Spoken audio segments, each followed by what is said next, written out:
دوستان سلام، امیدوارم که حالتون خوب باشه. از سلسله مباحث اینفوگرافیک مایکرو لرنینگ پکیج در خدمتتون هستیم. امیدوارم که این سلسله مباحث برای شما مفید باشه. اینفوگرام این مبحث هم که مبحث خیلی مهم و چالش برانگیزی هستش و اونم تفسیر EEG هست در کودکان و چالش هایی که در این زمینه موجود هست و اینکه چطور از این چالش ها پرهیز کنیم رو در خدمتتون هستم. ممکنه یه مقدار این قسمت برای همکار متخصص اطفال زیاد در حقیقت تخصصی تر باشه، ولی انشالله از دفعات آینده قول میدیم که بیشتر مباحثی رو که مربوط هست به متخصصین گرامی اطفال رو بیشتر مورد توجه و قرار بدیم.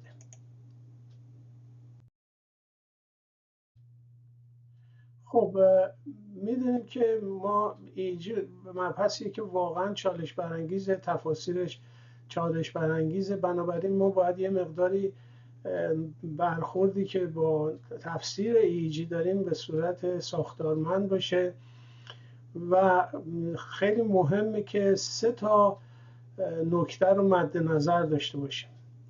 یکی اینی که حتما باید ما کلینیکال کانتکست رو در نظر داشته باشیم. خصوصا این مطلب برای نوروفیزیولوژیست های کودکان عرضه میکنم، برای متخصص نورولوژی عرضه میکنم که کانتکست بسیار مهمه، گرچه برای نوروفیزیولوژیست های بالینی و سرشناس های بالینی کودکان این مطلب مهم هست و معمولا برای اینکه ما یه مقدار پیش داوری پیدا نکنیم، ابتدای نوار رو معمولا تنها چیزی که در نظر میگیریم سن کودک و بعد از یه مدت توی نوارای معمولی که دیدم معمولا میگن هیپوتز رو هیپوتز رو همون نیمه اول تعیین میکنیم، در نیمه دوم ما باید کانتکست رو بدونیم که بر اساس اون بتونیم قضاوتی بالینی محور داشته باشیم. و نکته دوم اینه که باید ما واقعا وریانت هایی که مربوط به ایج هستش یا سن هست بدونیم و آرتیفکت ها رو بشناسیم. و سردر مدرسه نوروفیزیولوژی کودکان نوشته شده کسی که واقعا نورمال وریانت ها رو نمیدونه و بلد نیست، آرتیفکت ها رو نمیشناسه، واقعا نباید وارد این مدرسه بشه. و نهایتاً اون ریپورتی که ما تعیین میکنیم ریپورتی باید باشه که به درد کسی که آدینس هست، کسی که این رو طلب کرده، درخواست کرده، بخوره و به دردش بخوره برای اداره بیمار. بنابراین کل مسیج این هستش که ما یک EEG خوب تفسیر شده این نیستش که ما بگیم چه ابنورمالیتی هایی وجود داره و این ابنورمالیتی ها رو با ترمای نوروفیزیولوژیک بررسی توصیف بکنیم، بلکه بیشتر این هستش که در قالب کلینیکی یک چیزی دست متخصص کودکان یا کسی که برای ما فرستاده بدیم که اون بتونه ازش در روی کرده به بیمار استفاده بکنه.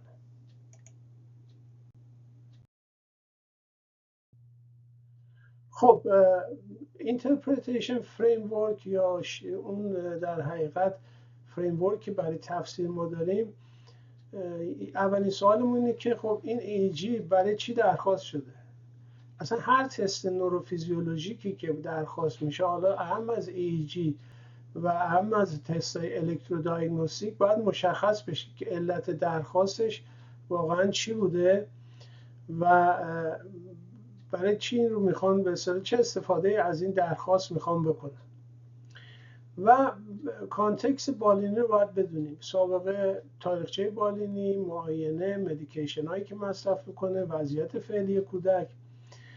و وقتی که میخوایم ریویو کنیم EEG رو روی 4 تا کاغذ نمیتونیم ریویو کنیم، بلکه باید همه چنل ها رو ببینیم، اپوک های مختلف رو ملاحظه بکنیم، ببینیم که در چه استیتی هست بیمار، اکتیویشن پروسیجرات چی بوده، ویدیوی همراه رو هم باید ببینیم. الان در بسیاری از کلینیک های دنیا دیگه تنها EEG رو نمیگیرن، بلکه ویدیو EEG هستش، با EEG به تنهایی کار نمیکنن. و بتونیم که پترن‌های مختلف رو بشناسیم، به خصوص نورمال وریانت ها، آرتیفکت ها که بسیار مهم هستن، فوکال ابنورمالیتی ها و اپیلپتی فرم دیسچارج ها. و نهایتا باید یک ریپورتی رو تهیه کنیم که بر اساس اون متخصص اطفال، یک کسی که درخواست ایجی رو کرده، بتونه روی اون یک عملی رو اجرا بکنه و یک برنامه رویکرد برای خودش بذاره. خیلی مهمه که به خاطر داشته باشیم که هدف این نیست که ما در حقیقت هر موجی رو پیدا بکنیم و این رو گزارش بکنیم. مهم این هستش که در کانتکست بالینی این ایجی تفسیر بشه و به اون کسی که درخواست کرده ارجاع بشه و فرستاده بشه.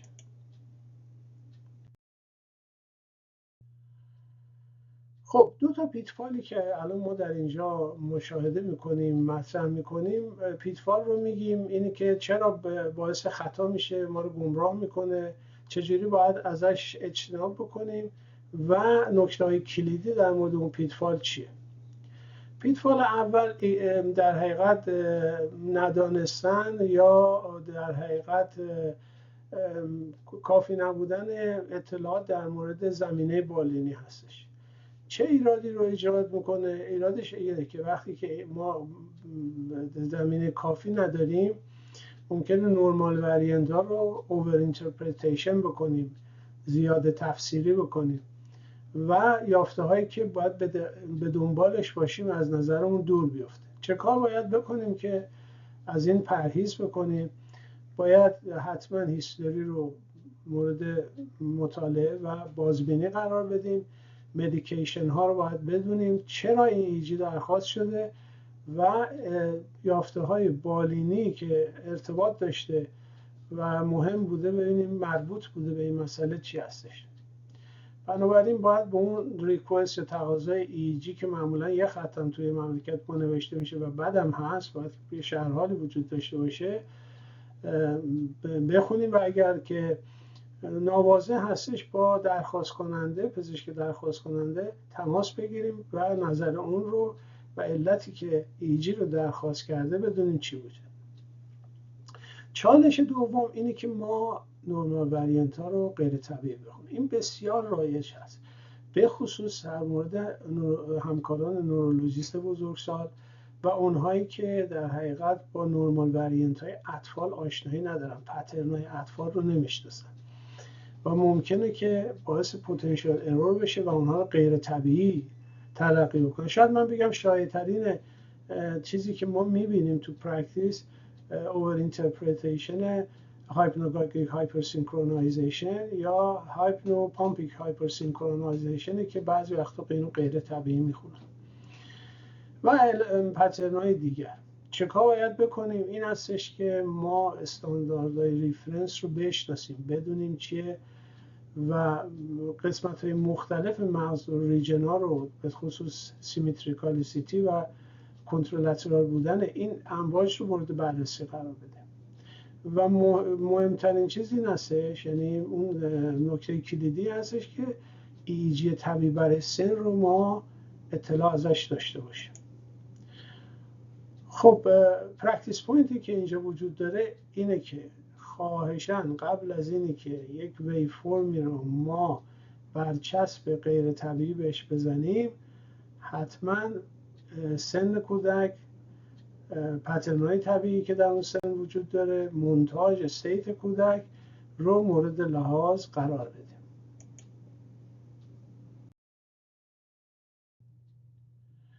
پیتفال سوم و چهارم. پیتفال سوم این هستش که ما زیاده خوانی بکنیم امواج اپیلپتی فرم رو و منشأش کجاست؟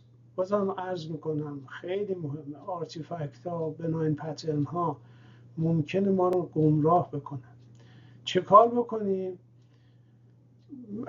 واقعا میشه از آرتیفکت ریکاگنیشن ها، سافت‌ورها استفاده کرد، ولی واقعا هیچ جای ویژوال آنالیسیس رو و تربیت شدن در زمینه خواندن ایجی رو نمیگیره. و واقعا یک کسی که داره ایجی اطفال رو میخونه، اولا ایجی دیجیتال رو بخونه، نه آنالوگ 4 صفحه نمیشه واقعا فهمید. دوم اینه که با همه چیزا در حقیقت یک پدیده رو که میبینه توی الکترونسفالوگرافی با ایجی دیجیتال، با فیلترها، فیلم مورفولوژی، ریاکتیویتی، وریبیلیتی، اینا رو همه رو مورد بررسی قرار بده. و تیپ کلیدی این هستش که نکته کلیدی این هستش که حتما باید ویدیو و مونتاژها باشون کار بشه و در مورد ایهیچی در حقیقت اغراق نیست اگه بگیم با اونها بازی بشه. پیتفال چهارمی که هستش این هستش که ما چیزای بسیار ظریف و بسیار موزیانه که در زمینه وجود داره، مثل فوکال ابنورمالیتی ها، مثل آهستگی هایی که وجود داره به صورت زمینه آسیمتری ها، اینا رو خیلی راحت ممکنه از چشممون دور بمونه که منشأ در حقیقت این اشتباه هست، این پیتفال هست. چیکار باید بکنیم؟ این هستش که باید ایجی رو کامل، نه فقط سامپل پرینت رو بررسی بکنیم و در طول اکتیویشن پروسیجرها، پرووکاتیو مانورها و استیت های مختلف ایجی رو مورد بررسی قرار بدیم. و نکته کلیدی اینه که تا یه ابنورمالیتی دیدیم فوری لیبل نزنیم و کارمون رو ترک نکنیم. و مهم این هستش که هم از اوور اینترپریتیشن هم از آندر اینترپریتیشن باید پرهیز کنیم و نوار رو به صورت واقعی خودش بخونیم. خب پیتفال پنجم این هستش که ما واقعی کلینیکی که همزمان با ایجی اتفاق میفته نبینیم. اگر این منشأ چه اشتباهاتی هستش، اون وقت ما نمیتونیم الکتروکلینیکال سیژرها رو تشخیص بدیم. البته این رو خدمتتون عرض بکنم، یه پزشک نورولوژیست اطفال یا نورولوژیست بزرگ خیلی باید خون شانس باشی که توی کانونشنال ایجی مریض تشنج بکنه و معمولا توی LTM لانگ ترم ویدیو ایجی مانیتورینگ هست که اینا رو ممکنه بفهمه و ممکنه که ایونت هایی که در حقیقت نان اپیلپتیک هستن راحت میس بشن. چیکار باید کرد؟ باید اینجا خیلی مهمه که ما تمام اطلاعات موجود راجع به سمیولوژی رو بررسی کنیم و یه منبع بسیار مهم این هستش که ما در حقیقت اون ویدیوهایی که به کرگیورها و پدر مادر تعیین میکنن اینا رو از روش خیلی راحت بگذارن. و نکته کلیدی این هست، باز تاکید میکنم، ایجی امروز بدون ویدیو ارزش چندانی رو نداره و هر الکتروگرافیک پاراکسیزم به وجود میاد باید حتما ویدیوهای همزمانش دیده بشه. نکته دیگر این هستش که ما اثر داروها رو در نظر نگیریم. مثلا کاربامازپین ممکنه بعضی از شارپ ویوها اسپایک ویوها ایجاد بکنه. ترکیبات باربیتوریت ها و همینطور بنزودیازپین اینا ممکنه که در حقیقت باعث فست اکتیویتی بشه. یا تو فینوباربیتال و باربیتوریت اینتاکسیکیشن شما تمام ساپرس بک‌گراند ها رو ممکنه ببینید، از یک ساپرشن برس گرفته تا یک الکتریکال سایلنس. چیکار باید بکنیم؟ ازش احتراز بکنیم، مدیکیشن لیست رو بعد بررسی بکنیم، دوزی که مریض گرفته و در حقیقت ایجی رو در کانتکست دراگ ایفکت بررسی بکنیم. و نکته کلیدی هم این هستش که آخرین دوز رو بدونیم چی بوده و غیره. و اینجا دو تا چیز باکس دیده میشه، یکی راجع به کلینیکال کوریلیشن هست که سمیولوژی همراه با ویدیو و EEG باعث تقویت اینترپریتیشن ما میشه و مدیکیشن کانتکست بسیار مهمه. دوز دارو، تایمینگش و سداتیو افکتش خیلی ارزشمند هستش.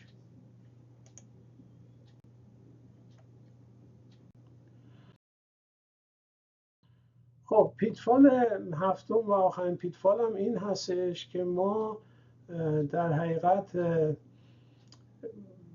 نوار رو به صورت به صورت اینکامپلیت گزارش بکنیم و استراکچر نباشه گزارشمون. گزارشایی که ما میکنیم واقعا گزارش استانداردی نیست. و چرا ایجاد اشکال میکنه؟ برای اینکه باعث میس آندرستندینگ و سوء تفاهم و سوء فهم کسی میشه که ما این اجرا برای ما درخواست کرده. چه کار باید بکنیم؟ باید از یه استراکچر فرمت برای گزارش استفاده بکنیم. متاسفانه تعرفه ها باعث شده که دقت در اینترپریتیشن ایجی در حقیقت پایین بیاد باید بک‌گراند ابنورمالیتی هایی که وجود داره، ایونت هایی که هست همراه با ویدیو، اکتیویشن پروسیجرها، ایمپرشن و نهایتا ریکامندیشن خیلی مهمه که باید حتما به نظر من ریکامندیشن شما باید نگاه کنید ببینید که چه کسی درخواست کرده این ایجی رو بر اساس دانش و سطح تجربه اون ریکامندیشن رو مطرح بکنید. خب ترپ ها یا تله های تشخیصی که موجود هستش اینجا خیلی در حقیقت عملی مورد بررسی قرار داده. یکی این که ما پریمچور کلوزر انجام بدیم، یعنی تا یه ابنورمالیتی دیدیم فوری این رو مارک بزنیم که ایجی این مشکل رو نشون میده، که چطور میتونیم از این پرهیز بکنیم و سیفتی چکمون چی هستش اینه که سیستماتیک ریویو بکنیم تمام چنل ها و تمام API ها. خوندن ایجی کار سختیه و خیلی راحت ما ازش میگذریم. و تله دیگه این هستش که پترن ریدینگ داشته باشیم بدون اینکه در حقیقت هیستوری، سن و مدیکیشن های کودک رو در نظر داشته باشیم. مثلا شما فکر بکنید که یه بچه‌ای که مایگرین داره میاد و ایجی میگیرید، شما خیلی راحت ممکنه مارک اپیلپسی برای این بزنید و با در صورتی که تو مایگرین شما ممکنه پترن‌های غیر طبیعی امواج اپیلپتیک داشته باشید. قص علاوه خیلی مثال‌ها میشه زد. بنابراین کلینیکال کانتکست بسیار مهمه. نکته دیگه این هستش که ما آرتیفکت بلایندنس داشته باشیم. یعنی خیلی بده اولا که تکنسیان های ما آموزش ویژه‌ای ندیدن، لیبل نمیزنن و برای همینه که ما تو این چیزای ایجای آنالوگ بسیار کم هستش، تو ایجای در حقیقت دیجیتال هم انوتیشن به ندرت اتفاق میفته. جایی که ما سیفتی شکمون چی هست، جایی که شک داریم اگه ویدیو داشته باشیم به شما خیلی کمک میکنه. همینطور فیلد رو بررسی کردن، ریاکتیویتی و مونتاژ آرتیفکت ها رو بالاخره به ما نشون میدن. و نهایتا ترپ بعدی این هستش که ما یه ریپورتی بدیم که نه به درد دنیا بخوره نه به درد آخرت. یعنی اصلا نگیم به چه درد اپروچ و رویکرد بالینی به این کودک خواهد خورد، این واقعا چیز هستش، کار یوزلسی خواهد بود، بیفایده هستش. بنابراین باید ایمپرشن مشخص باشه و در ارتباط با تشخیص بالینی که اون پزشک درخواست کننده در نظر داره صورت بگیره.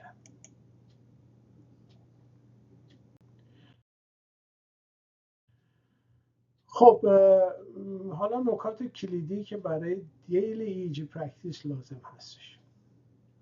این چک لیست خیلی مهمی هستش. قبل از خواندن نوار باید ریکوست نوت رو بخونیم، درخواست رو بخونیم و اگر در درخواست نکته‌ای هست که واضح گفته نشده بریم و ارتباط پیدا کنیم و از اون درخواست کننده بپرسیم. در طول نوار گرفتن استیت های مختلف و ویدیو رو باید حتما این در طول خواندن نوار بررسی بکنیم. مونتاژ های مختلف با فیلترهای مختلف باید بازی کرد. و سوم این که پترن دیسیژن، فیلد و مورفولوژی اون تغییر، سیمتری، آسیمتری، ریاکتیویتی، وریبیلیتی و ایج نورمال حتما در پترن های ایج رو باید حتما در حقیقت در نظر داشته باشه. قبل از اینکه اون گزارش رو امضا بکنیم باید خیلی رعایت بکنیم پاسخ کلینیکی درست بدیم، اسپسیفیک بدیم. چرا اون رو درخواست کردن، بر اساس اون درخواستشون این ایجی چه کمکی میکنه و قدم های بعدی که لازم هست برداشته بشه تو ریکامندیشن ها باید بنویسیم.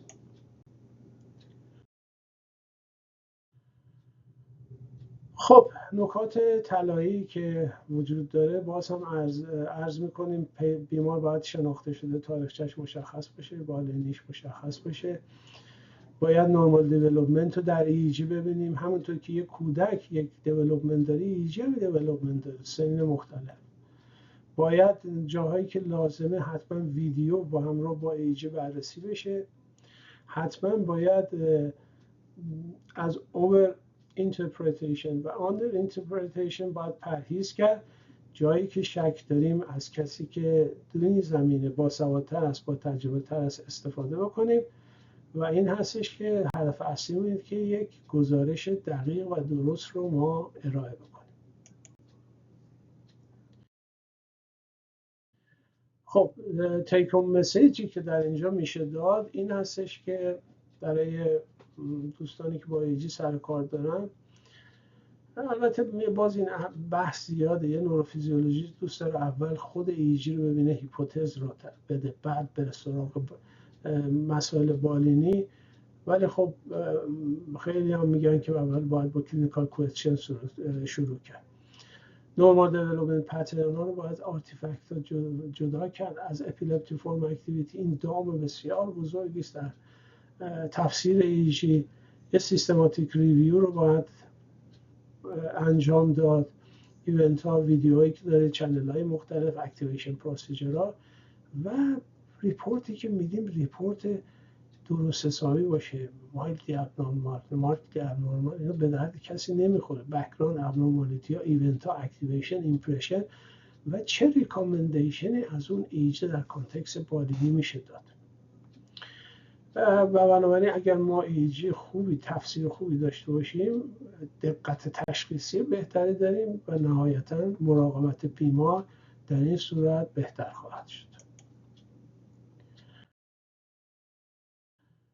خب سپاسگزار هستیم از این که توجه کردیم. عذرخواهی میکنم این یه مقدار طولانی تر شد دیگه، شورت تاک به قول دکتر عزیزی گرامی نیست، ولی خب لازم دیدم این قسمت رو بحث بیشتری داشت، به خصوص در قسمت فارسی و خب انگلیسی هم ما تهیه کردیم برای دوستانی که زبان انگلیسی زبان هستن و به خصوص دوستانی که خارجی هستن از این بتونن استفاده کنیم. پادکست ها هم به صورت فارسی و هم انگلیسی در دسترس دوستان قرار داره. ازتون خواهش میکنم که فیدبک بدید و با فیدبک دادناتون میتونید ما رو راهنمایی بکنید که چطور بسته‌های بهتری رو ارائه بدیم. وقتتون بخیر و ایام بکام.